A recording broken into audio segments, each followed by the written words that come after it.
नमस्कार दोस्तों, तो आप सबका स्वागत करता हूं इस अपने YouTube channel SSC GK classes P2W में।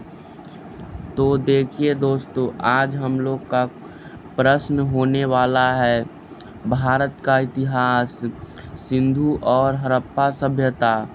तो आज दोस्तों पार्ट 2 है, कल पार्ट 1 था। आप लोग अगर जो पार्ट 1 नहीं देखे होंगे तो पार्ट 1 जाकर देख लीजिएगा। हड़प्पा सभ्यता, सिंधु और हड़प्पा सभ्यता के बारे में कुछ इम्पोर्टेंट क्वेश्चन लेकर आज हम आए हैं, कल भी आए थे, जिसमें आज भी 20 क्वेश्चन हिस्ट्री का है, जीके टाइप, जिसमें SSC GD, railway group D, navy, Bihar police और दरोगा कांस्टेबल की तैयारी करा जाएगी। 20 महत्वपूर्ण और सभी वायरल प्रश्न हैं।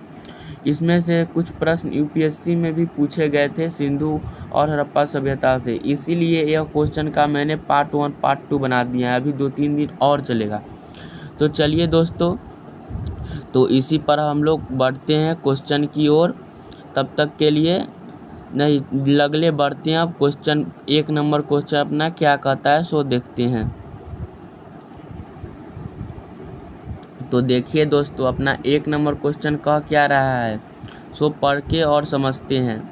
हड़प्पा के मिट्टी के बर्तन पर सामान्यतः किस रंग का उपयोग हुआ था? जैसे कि हड़प्पा का मिट्टी का बर्तन, जैसे कि हड़प्पा सभ्यता के मिट्टी के बर्तन पर किस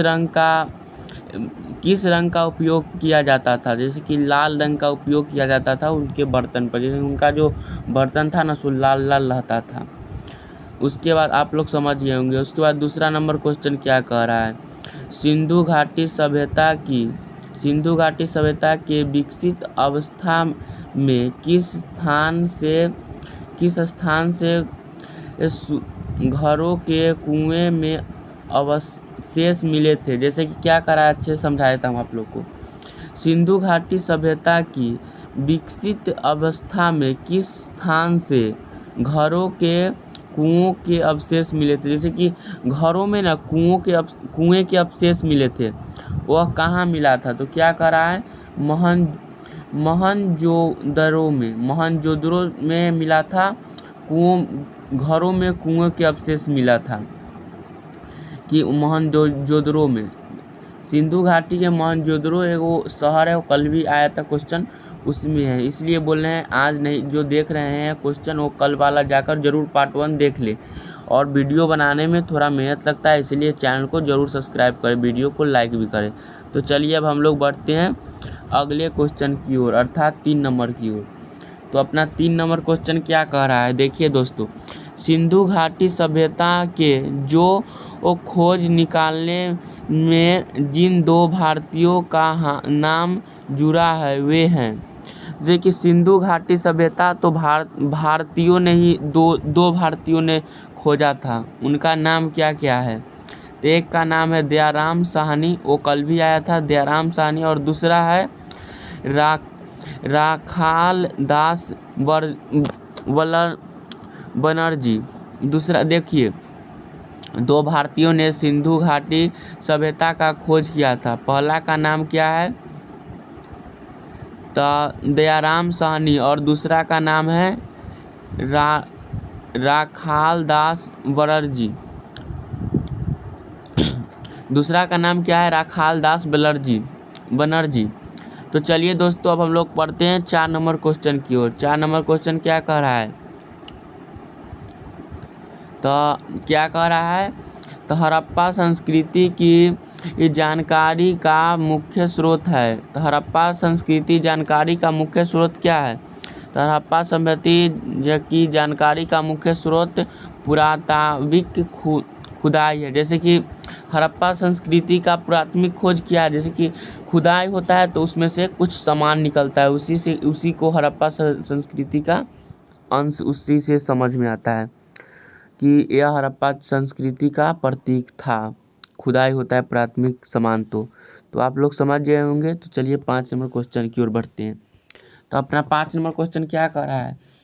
तो सिंधु घाटी सभ्यता को आर्यों की पूर्व की रखे जाने का महत्वपूर्ण कारक है।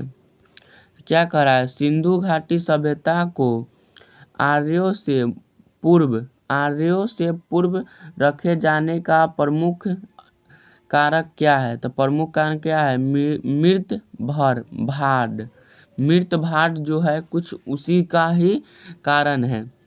उसके बाद 6 नंबर क्वेश्चन क्या कह रहा है अपना, तो 6 नंबर क्वेश्चन का क्या रहा है, हड़प्पा वासी किस वस्तु से परिचित नहीं थे। जैसे कि हड़प्पा वासी जो लोग थे ना, हड़प्पा का जो लोग था वो लोहे से परिचित नहीं थे, उनको लोहा क्या है पता नहीं चल रहा था। उसके बाद धीरे धीरे प्रोग्रेस हुआ तो पता चला, तो लोहा से वो परिचित नहीं थे। तो चलिए अब हम लोग 7 नंबर क्वेश्चन की ओर बढ़ते हैं। तो क्या कह रहा है, मानव समाज विलक्षण है क्योंकि वह मुख्यतः आरक्षित होता है। जैसे कि मानव समाज है वो विलक्षण है क्योंकि वो मुख्यतः आरक्षित होता है, किस चीज़ से, संस्कृति पर मानव समाज आश्रित होता है। तो यही कह रहा है, आश्रित है, आश्रित हम पढ़ रहे थे, आश्रित है। मानव समाज विलक्षण है क्योंकि वह अब मुख्यतः आश्रित होता है संस्कृति पर, मानव समाज संस्कृति पर आश्रित होता है। उसके बाद चलिए हम लोग करते हैं 8 नंबर क्वेश्चन की ओर। तो 8 नंबर क्वेश्चन अपना क्या कह रहा है, तो 8 नंबर क्वेश्चन क्या आ रहा है, सिंधु सभ्यता संबंधित है। सिंधु सभ्यता किस चीज से संबंधित है, देखिए सिंधु सभ्यता है वो एक चीज से संबंधित है, तो क्या है, अर्थ ऐतिहासिक युग से। जैसे कि ऐतिहासिक युग से यानी पुराने जमाने से यह संबंधित है सिंधु सभ्यता। उसके बाद 9 नंबर क्वेश्चन क्या कह रहा है, तो 9 नंबर क्वेश्चन क्या कह रहा है, तो मोहनजोदड़ो कहाँ स्थित है। तो मोहनजोदड़ो कहाँ स्थित है, तो सिंधु घाटी के तट पर स्थित है। मोहनजोदड़ो कहाँ स्थित है, सिंधु घाटी के तट पर स्थित है। सिंधु घाटी के तट पर आप समझ गए होंगे। उसके बाद 10 नंबर क्वेश्चन क्या कह रहा है, तो सिंधु सभ्यता में बृहत स्नानागार, देखिए सिंधु सभ्यता में बृहत स्नानागार पाया जाता है। क्या पाया जाता है, कहाँ पाया जाता है, स्नानागार। तो मोहनजोदड़ो में स्नानागार पाया जाता है, स्नानागार पाया जाता है कहाँ, तो मोहनजोदड़ो में। तो चलिए अब हम लोग बढ़ते हैं 11 नंबर क्वेश्चन की ओर। तो 11 नंबर क्वेश्चन अपना क्या कह रहा है, तो 11 नंबर क्वेश्चन अपना कह क्या रहा है, तो देखिए दोस्तों 11 नंबर क्वेश्चन कह क्या रहा है, तो सौंधव सभ्यता की ईंटों का अलंकर किस स्थान से मिला है। जैसे कि सौंधव सभ्यता की ईंटों का अलंकर किस स्थान से मिला है, तो किस स्थान से मिला है, तो कालीबंगा से ना सौंधव सभ्यता की ईंट मिला है कालीबंगा से। कालीबंगा में सौंधव सभ्यता के ईंट मिला है। चलिए उसके बाद 12 नंबर क्वेश्चन अपना क्या कह रहा है, तो हड़प्पा सभ्यता के लोगों की सामाजिक प्रसिद्धि कैसी थी। जैसे कि हड़प्पा सभ्यता के लोग थे ना, उनका सामाजिक प्रसिद्धि कैसी थी, तो उच्चतम समतावादी थी, मतलब कि वो अच्छे लोग थे और बहुत ज़्यादा क्षमता वाले थे। उसके बाद 13 नंबर क्वेश्चन क्या कह रहा है, हड़प्पा सभ्यता के अंतर्गत हल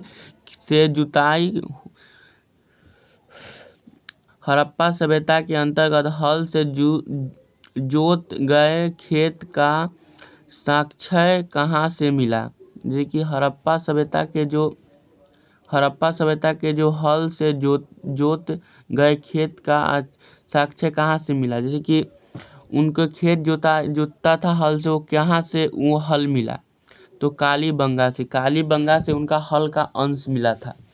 तो देखिए दोस्तों आप लोग का ये क्वेश्चन में मज़ा इंटरेस्ट जग रहा होगा, क्या चीज़ में, तो सिंधु घाटी सभ्यता में और हड़प्पा सभ्यता में। तो इसीलिए यह क्वेश्चन 2-3 पार्ट और चलेगा। इसके लिए आप लोग को चैनल को सब्सक्राइब करके वीडियो को लाइक कर देना है और ज़्यादा से ज़्यादा दोस्तों में शेयर करना है आप लोग। और पार्ट 1 ज़रूर जाकर देख लीजिएगा और पार्ट 2 ये है। तो नमस्कार और मिलते हैं दोस्तों अगली वीडियो में। तब तक के लिए बाय बाय।